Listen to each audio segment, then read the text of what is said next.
আমাকে আপনারা like, comment, share এবং সাবস্ক্রাইব করবেন। একবার হজরত মোহাম্মদ ধর্মকর্মের জন্য আদায় করতে গিয়েছিলেন। অনেকেই অনেক কিছু দিলেন। কেউ তাদের সম্পত্তির অর্ধেক দিলেন, কেউ 1/3 দিলেন, কেউ অনেক অনেক টাকা দিলেন।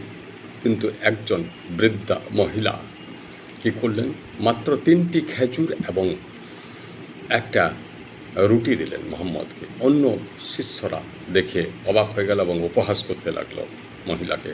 কিন্তু হজরত মোহাম্মদ বললেন, তোমরা উপহাস কেন করছো? জানো, গত রাতে আমি একটা স্বপ্ন দেখেছি যে দেবদূত এসে আমার সমস্ত যেসব দান অন্য লোকরা দিয়েছে সেগুলো একদিকে চাপিয়েছি, আরেক দিকে এই বৃদ্ধা রমণীর দান চাপিয়েছি একটা ওজনদারিতে। তাতে দেখা গেল যে এই বৃদ্ধা রমণীর যে ওই একটা রুটি আর 3টে খেজুর, সেটারে কিন্তু পাল্লা ভারী।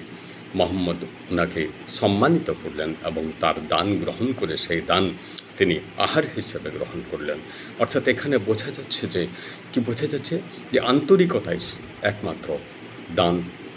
প্রচুর ধনসম্পদ থাকলে প্রচুর দেওয়া যায়, কিন্তু তার মধ্যে ত্যাগ বা আন্তরিকতা না থাকলে সেটাকে দানই বলা যায় না।